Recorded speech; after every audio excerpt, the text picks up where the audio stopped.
लोक पितु माता। कहते हैं जो प्रभु का नाम है, जो प्रभु का शब्द है, जो आपको, जिसने आपको रचा, माता पिता को भी नहीं पता कि आप कैसे बन रहे हैं, गोरे बन रहे हैं कि सांवले बन रहे हैं, आंख कैसी लग रही है, भूरी लग रही है, काली लग रही है, ये किसे पता है? कि जो अंदर पावर मौजूद है, शब्द की जो शक्ति मौजूद है, आत्म शक्ति मौजूद है, वो उसका निर्माण करती है। तो कहते हैं वही इच्छित फलों को देने वाला, राम नाम कल अभिमत दाता, हित परलोक लोक पितु माता। वो परलोक में हितकारी है, परलोक में और कोई हितकारी नहीं, एक हितकारी है प्रभु का नाम। और लोक पितु माता, लोक में माता पिता के समान। भगवान कृष्ण ने गीता में कहा कि हे अर्जुन, इस देह में जो स्थित आत्मा है वास्तव में परमात्मा ही है। ये जब हमारा निर्माण करता है तो उसे ब्रह्मा कहते हैं। क्या कहते हैं? ब्रह्मा। सृजन आपका किसने किया? उस आत्म शक्ति ने, उस परमात्मा शक्ति ने निर्माण किया और वही पालन कर। वही निकल जाए तो पालन होगा? आप भोजन करते हैं, आत्मा है तभी तो पचता है, और आत्मा निकल जाए तो जैसा भोजन जाएगा वैसा ही, उसमें कोई परिवर्तन होने वाला नहीं। पाचन तंत्र कार्य कर रहा है, पालन हो रहा है उसके द्वारा, और संहार कब होगा? जब वही निकल जाएगा तो संहार हो जाएगा। तो कहते हैं उसी को जैसा कार्य करता है वैसा नाम पुकारा जाने लगता है, वो एक ही बंधु। जब नाम की महिमा जाना किसने? गणेश ने। किसने? गणेश। तो पहले पूजनीय हो राम, चूंकि प्रमाण है रामचरितमानस में कि पहले पूजनीय गणेश जी वे नाम के प्रताप से। किसके प्रताप से? कि महिमा जासु जान गण राउ, और प्रथम पूजियत नाम प्रभाव। अपनी मर्जी जो कहता है कहते हैं, अलग बात है, लेकिन जो महापुरुषों ने प्रमाण रखा शास्त्रों वेदों पुराणों में कि महिमा जासु जान गण राउ, और प्रथम पूजियत नाम प्रभाव। जिस नाम की महिमा नारद की कृपा से गणेश ने जाना। किसने जाना? गणेश। प्रथम पूजियत नाम प्रभाव, जो नाम के प्रभाव से प्रथम पूजनीय। पहले सब देवताओं में पहले पूजनीय हुए, और चक्रों के आधार पर पहला चक्र उनका है। जब आप शुरू करेंगे तो मूलाधार से, तो पहले स्थान पर कौन मिलेंगे? गणेश जी। उसके आगे बढ़ते हैं स्वाधिष्ठान चक्र, जहां पर ब्रह्मा उनकी शक्ति का वास है, जिसे लिंग चक्र भी कहकर पुकारते हैं, जहां सृजन का कार्य होता है। सृजन का कार्य होता है, इसलिए उस स्थान को ब्रह्मा शक्ति कहकर पुकारा गया। उस स्थान पर ब्रह्मा और उनकी शक्ति का वास है, वहां से निर्माण होता है, सृजन का कार्य होता है बंधु। उसके आगे बढ़ते हैं तो हृदय चक्र। कौन सा चक्र है? मूलाधार चक्र, स्वाधिष्ठान चक्र, तीसरा है मणिपूरक चक्र, नाभि चक्र उसे कहते हैं। हृदय चक्र अनाहत चक्र कहलाता है। तो नाभि चक्र जो है वो पालन का चक्र, वहां विष्णु और उनकी शक्ति, इसे लक्ष्मी कहकर पुकारा गया, उनका वास है। क्योंकि नाभि से ही पालन होता है। क्या होता है?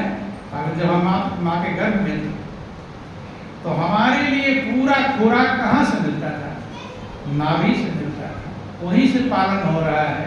वहां पर विष्णु और उनकी पावर, उनकी शक्ति, क्योंकि विष्णु पालन करने वाले शक्ति कहलाते हैं, इसलिए आज भी नाभि से आपका संचालन होता है।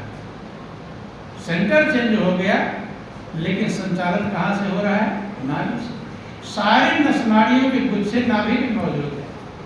और अभी कभी कभी आप प्रैक्टिकल देखें, थोड़ा सा नाभि इधर उधर हो जाए तो आपको न खाना पचेगा, न दर्द होगा, न पीड़ा होगी, पलटी होगा, क्या क्या होगा कुछ भरोसा नहीं। गौर कर देना, वहीं से संचालन हो रहा है, इसलिए वहां पर विष्णु और उनकी शक्ति का वास कहलाता है, नाभि चक्र है। और चौथा अनाहत चक्र, जिसे हृदय चक्र भी कहते हैं। जहां संहार करने वाली शक्ति शंकर और पार्वती का वास कहलाता है। क्योंकि ज्यादातर संहार कहां से होता है? हार्ट से होता है। कहां से होता है? हार्ट। आज आप लोग ज्यादातर सुनते होंगे कि हार्ट अटैक हो गया। क्या हो गया? हार्ट को ब्लड सप्लाई होना रुक गया किसी कारण से, जैसे उनका तो पूरे शरीर का संचालन क्या हो जाएगा? रुक जाएगा। तो ज्यादा इसलिए वहां संहार करने वाली शक्ति मौजूद है। हार्ट ही पूरे शरीर को पंपिंग करता है, रक्त का संचार करता है। अब वो रुका तो कहाँ सप्लाई होगी? कुछ होगी? जैसे कहते हैं नहीं कि जब पावर जाकर काट दो, अब पावर काट दे सारी सप्लाई रुक गई। तो ध्यान देना। तो इसलिए वहां पर शंकर और पार्वती का वास बतलाया जाता है। और उसके आगे कंठ चक्र है, जिसे विशुद्ध चक्र कहते हैं, जहां पर जीवात्मा या पावर शक्ति का वास है या दुर्गा का वास कहलाता है। तो जो आपके कंठ चक्र में, इसीलिए और कहीं रस्सी बांध दो तब मरेगा नहीं। हाथ में बांध दो, पैर में बांध दो, लेकिन गले में बांध दो तो, कंठ में बांध दो तो मर जाएगा। शक्ति वहां से रुक जाएगी। पहले व्यवस्थाएं भी थी, फांसी की व्यवस्था, तो कहाँ लगाते थे फंदा? गले में ही। क्योंकि जैसे वहां से पावर बंद हुआ तैसे वहां दुर्गा के पावर के पास है। उसके आगे बढ़ते ही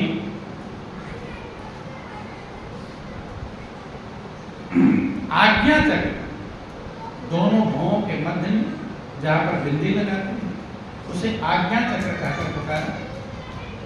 जहां बुद्धि, वहां गुरु का स्थान बताया जाता है। किसका स्थान? अर्थात ये शरीर में उस सब का संचालन कहां से होता है? बुद्धि से। इसीलिए कभी कभी आप देखना, किसी को ज्यादा टेंशन हो जाए तो क्या पकड़ कर बैठते हैं? सर पकड़ करके बैठ जाते हैं। तो सर पकड़, किसी ने कहा सर पकड़ के बैठो, समझाया? क्योंकि जब वहां पर आप बैठते हैं तो थोड़ा आपको राहत मिल जाती है। क्या मिल जाती है?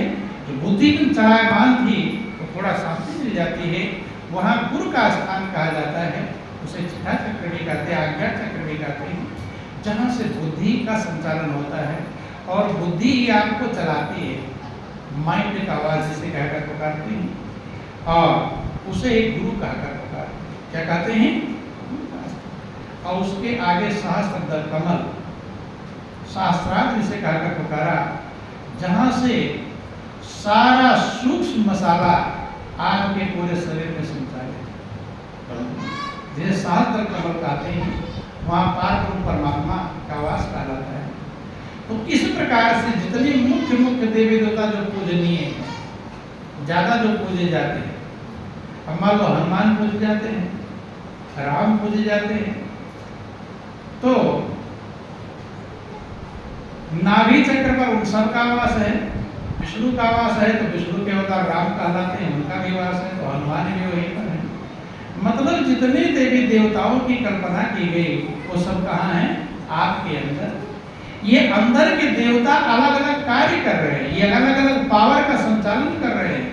सब चक्रों पर रहकर वहां की पावर आपके शरीर को संचालित करती है। अलग अलग हार्ट अलग कार्य कर रहा है, नाभि अलग कार्य कर रही है, कोई मूलाधार चक्र अलग कार्य कर रहा है, मणिपूरक चक्र, विशुद्ध चक्र, सारे चक्र अलग अलग काम, सबके डिपार्टमेंट अलग अलग बटे हुए हैं। और इसलिए वो कुछ ना कुछ हमें दे रहे हैं। इसलिए उन्हें हम क्या कहते हैं? देवता। क्या कहते हैं? देवता। उन्हें देवता कहकर पुकारते हैं बंधुओं। ऐसे आपके ये पूरा संसार में जहां से जो कुछ भी आपको मिल रहा है वो भी एक देवता है। क्या है वो? देवता। जो कुछ आपको दे रहा हो बंधुओं। इसलिए महापुरुष समझाने का प्रयास करते हैं कि आपके अंदर अनमोल खजाना है। क्या है? अनमोल खजाना। इतना खजाना है कि आप लेते लेते थक जाओगे, लेकिन वो खजाना खत्म होने वाला नहीं। और जिन्होंने उस खजाने का पता पाया, अंदर के खजाने का यदि ज्ञान हुआ, तो उनके लिए बाहर के खजाने फीके हो गए। क्या हो गए? फीके। वे अंदर के राजा महाराजा राज्यपाट को छोड़कर भजन में क्यों लग गए? क्योंकि जब अंदर का खजाना पाया तो बाहर का खजाना कोई कीमती नहीं। जैसे कोई मीठा खाने का शौकीन हो, अब बतासे खा रहा हो लेकिन छेने के रसगुल्ले मिलने लगे तो बतासे का महत्व अपने आप कम हो जाएगा। ऐसे ही जिन लोगों ने अंदर का रस पाया तो उन्होंने अंदर के खजाने में इतना मगन हुए, क्योंकि बाहर का खजाना टेंशन देने वाला, कि जितना बढ़ेगा उतना आपको टेंशन देगा, बेचैनी देगा, चिंता देगा। और अंदर का खजाना जितना बढ़ेगा उतना आपको शांति की तरफ ले जाएगा, आनंद की तरफ ले जाएगा, संतुष्टि की तरफ ले जाएगा। इसलिए जो भी विवेकवान हुए, समझदार हुए, उन्होंने अंदर के खजाने सबके पास, ध्यान देना, बाहर के खजाने कम अधिक हो सकते हैं लेकिन अंदर का खजाना किसी के पास कम अधिक पूरा का पूरा है। आज तक जिसने भी कुछ अपने अंदर में पाया है वो सब आपके अंदर मौजूद है। जिस किसी ने भी पाया होगा उसमें 1% की भी कमी नहीं, पूरा का पूरा है। और इसलिए महापुरुष कहते हैं कि सबके पल्ले लाल है और सब ही साहूकार, और गांठ खोल परखा नहीं या विद्रा गंगा। सबके पल्ले लाल है और सब साहूकार है। मीरा ने उसी अंदर के खजाने को राम रतन धन कहा। क्या कहा? राम रतन धन पायो जी मैंने, राम रतन धन पायो। कहां से पाया? वस्तु अमोलक दई मेरे सतगुरु कृपा करिए अपनाया।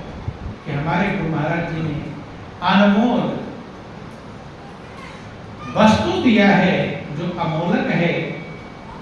कौन सा अमोलक वस्तु है? राम रतन धन। कौन सा है? राम धन। जो प्रभु है और प्रभु का नाम, दोनों मिलाकर परमात्मा कहलाता है। क्या कहलाता है? परमात्मा। किसी चीज का ज्ञान हमें नाम और रूप से होता है। नाम के बिना रूप अधूरा है और रूप के बिना नाम अधूरा है, दोनों अधूरे। जैसे किसी चीज का आप नाम जानते हैं लेकिन वो चीज ना मिले, और सेब का नाम हमने ले लिया लेकिन सेब नहीं मिला, तो सेब की मिठास मिलेगी? सिर्फ नाम से मिठास मिलने वाली नहीं। और अगर रूप है और नाम का ज्ञान नहीं, अब आप जा रहे हैं, रास्ते में हीरा मोती मिल गया लेकिन आप जानते नहीं क्या है। कि रूप विशेष नाम बिनु जाने, और करतल गत न परत पहचानी। रूप तो मिल गया लेकिन नाम नहीं मिला तो वो पहचान में नहीं आएगा। क्या है? तो जब पहचान में नहीं आएगा तो उसका हम उपयोग कर पाएंगे नहीं।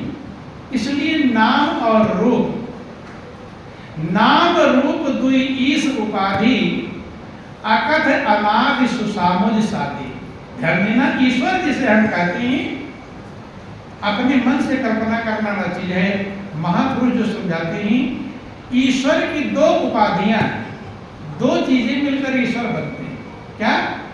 नाम रूप दुई ईश उपाधि, अकथ अनादि सुसामुज साधि। ईश्वर की दो उपाधियां हैं, उसको डिग्री समझ लो, योग्यता। क्या क्या है? नाम और रूप। नाम और रूप मिलकर ईश्वर बना है बंधु। नाम को रूप से अलग नहीं किया जा सकता और रूप को नाम से अलग नहीं किया जा सकता।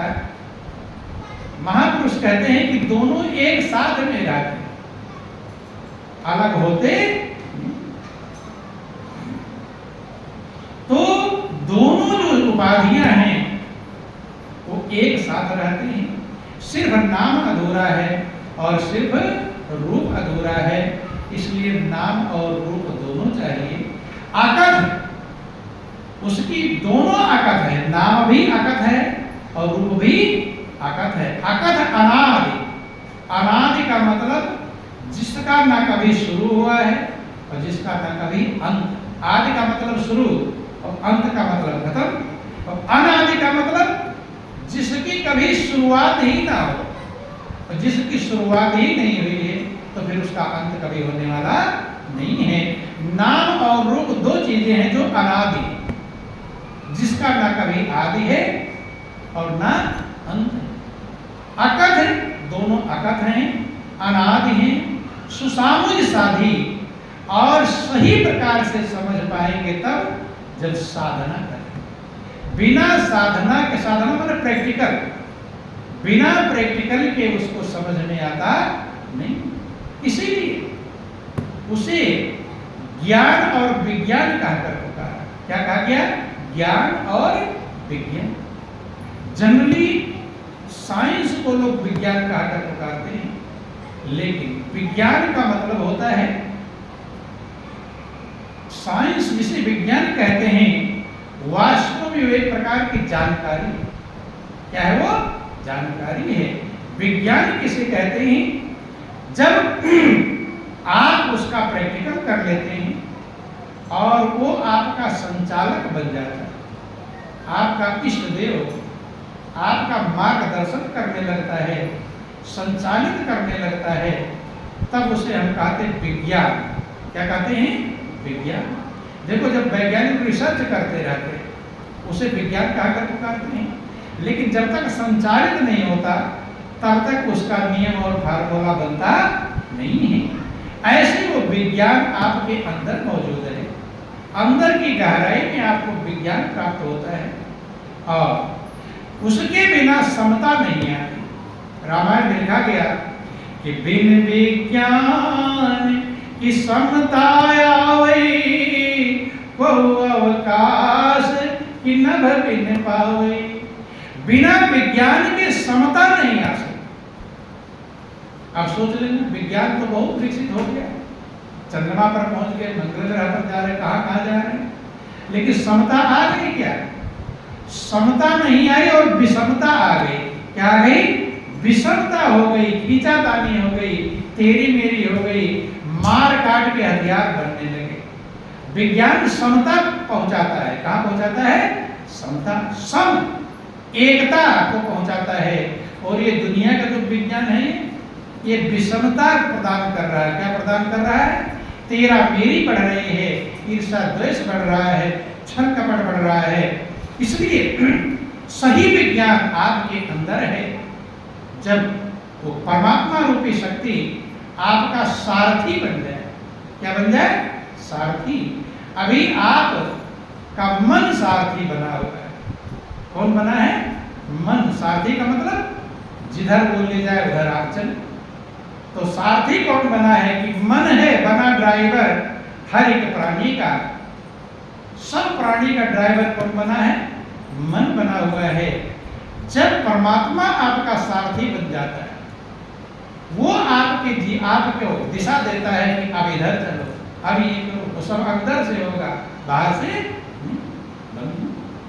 तब इस संसार जीवन का जो महाभारत चल रहा है, आप तब उसको विजय प्राप्त कर पाएंगे। और उसी को विज्ञान कहा। क्या कहा गया? बिन विज्ञान की समता आवे। जब तक आपको विज्ञान नहीं प्राप्त होगा तब तक आपके अंदर समता आने वाली नहीं। और समता जब तक नहीं आएगी तब तक आपको शांति नहीं मिलेगी। जब तक तेरा मेरा रहेगा तब तक माया है, मैं और मोर तोड़ते माया। विज्ञान के द्वारा समता आती है, और जब समता आती है तब सम हो जाते हैं कि निज प्रभु में देखा ही जगत कैसन करें विरोध। तब तुलसीदास कहते सिय राम मैं सब जग जानी, अकरो प्रणाम जोर जुग। सब में मेरे प्रभु राम, प्रभु सीताराम मौजूद। और जब सब में प्रभु मौजूद तो किसी से विरोध करेगा? भगवान कृष्ण ने भी यही गीता में कहा। देखो, सब महापुरुषों ने विज्ञान की तरफ इशारा किया, समता की तरफ इशारा किया। भगवान कृष्ण अर्जुन सुखे दुखे समय कृत्वा लाभा लाभो जय। हे अर्जुन, सुख और दुख में सम हो जाओ। क्या हो जाओ? सम। जब समता आ जाएगी दुख प्रभावित कर पाएगा। जैसा सुख में वैसा दुख में। लेकिन दुनिया में क्या फार्मूला लागू होता है कि जरा सा सुख मिला तो पूरा कितने अहंकारी बनकर नाचने लगे, और जरा सा दुख मिल गया तो बिलख बिलख कर रोने लगे। महापुरुष कहते हैं सुख में फूलो मती और दुख में रो, लेकिन वो आएगा विज्ञान के बाद। बिन विज्ञान की समता आवे, इसलिए भगवान कृष्ण कहते सुखे दुख समय कृत्वा, अर्जुन समता को प्राप्त हो जाओ, सुख दुख में समान हो जाओ, हानि लाभ में समान हो जाओ और जय पराजय में समान हो जाओ। फिर बेचैन करने वाला तुम्हें कौन होगा? फिर कोई बेचैन अशांत करने वाला कोई रह सकता नहीं बंधु। लेकिन वो विज्ञान रूपणी बुद्धि भगवान कृष्ण ने वो ज्ञान दिया, अंदर का ज्ञान दिया, अंदर का खजाना दिया। तो जो अर्जुन कायर हो रहा था, महाभारत की सेनाओं को देखकर डर रहा था, डरपोक भीड़ बन रहा था, मोह ममता उत्पन्न हो रही थी, जब उसे विज्ञान प्राप्त हुआ तब वही अर्जुन महाभारत की लड़ाई को पूरा विजय करता है। क्या करता है? हर व्यक्ति अर्जुन। अर्जुन का मतलब द्वंद्व में फंसा होना। द्वंद्व का मतलब दो रास्ते हैं, इधर जाऊं कि इधर जाऊं, ये करूं कि ये करूं, यही द्वंद्व है। और इसलिए हर व्यक्ति अर्जुन है और सबके सामने महाभारत है। जिंदगी एक महाभारत है जहां पर हर पल निर्णय लेना होता है चौराहे के। मुझे कदम कदम पर चौराहे मिलते हैं और वो चौराहे का ज्ञान जब तक सारथी हम अपने इस देव परमात्मा को नहीं बना लेंगे, वही आपको निर्देशन करेंगे। क्योंकि जब अर्जुन ने कृष्ण को सारथी बना लिया तो सारा दांव पेच किसने सिखाया? कृष्ण ने सिखाया। वो कृष्ण आपके हृदय में मौजूद हैं। क्योंकि ध्यान देना, भगवान कृष्ण ने अर्जुन से नहीं कहा अर्जुन मैं बाहर मौजूद हूँ। वो कहते हे अर्जुन हृदय सर्वस्व विष्टम, कि हे अर्जुन मैं सबके हृदय में मौजूद हूँ। जो सबके हृदय में मौजूद हैं तो आपके हृदय में भी मौजूद हैं। तो जो हृदय में मौजूद है परमात्मा शक्ति, उसको आपको सारथी जब तक नहीं बना पाएंगे तब तक आप सही दिशा निर्देशन में चल नहीं पाएंगे। और चल नहीं पाएंगे तो जिंदगी के महाभारत को जीतने के बजाय हार जाएंगे। इसलिए अगर जिंदगी के महाभारत को हम जीतना चाहते हैं तो उस प्रभु को हमें सारथी बनाना चाहिए। जब वो हमारा सारथी बन जाएगा। ईष्टदेव, एक महात्मा ने पूछा अपने गुरु से कि गुरुदेव क्या भगवान, अपनी भाषा में उन्होंने पूछा क्या भगवान बतियावत हैं, मैंने बातचीत भी करते हैं? तो उन्होंने उत्तर दिया कि हाँ हाँ तोहू से बतियाई है, तो तुझसे भी बातचीत करेंगे। अर्थात वह जैसे मेरे सारथी बने हैं ऐसे वो प्रभु तुम्हारे भी सारथी बन। ये जिंदगी इसीलिए मिली है, संपूर्ण खजाना आपके पास है, लेकिन उस खजाने को खोलना चाहिए। क्या करना चाहिए? खोलना चाहिए। तब हम आनंदमग्न हो पाएंगे, जीवन की कीमत को प्राप्त कर पाएंगे।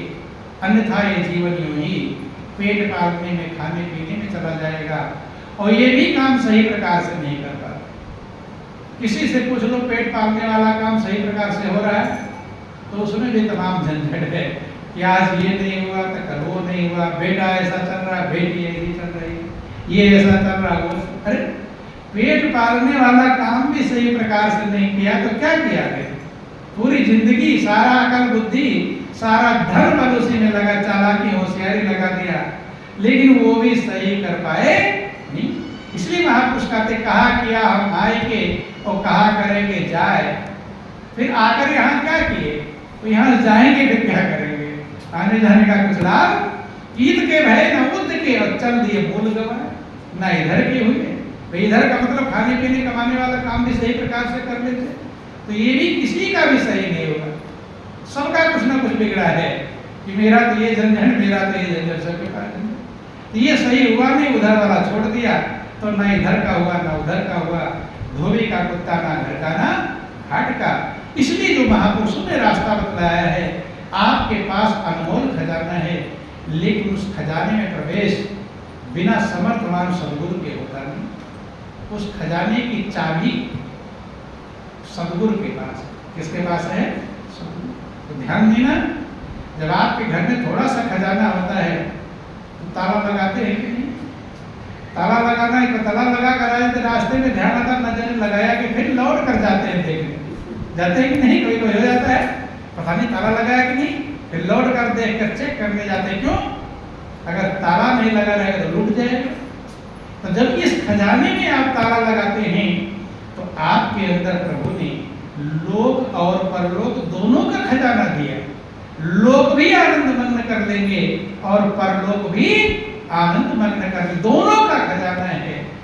तो जिस भगवान ने आपको अक्ल दिया है कि खजाने में ताला लगाना चाहिए, तो क्या वो खुद ताला नहीं लगाएगा?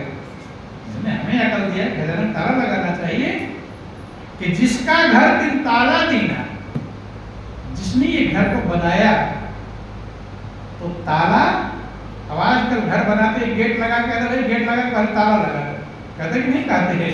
क्यों? अंदर जो भी सामान पड़ा रहेगा सुरक्षित रहेगा। तो जब आप पूरा मकान नहीं बना तभी ताला लगाना शुरू कर देते हैं।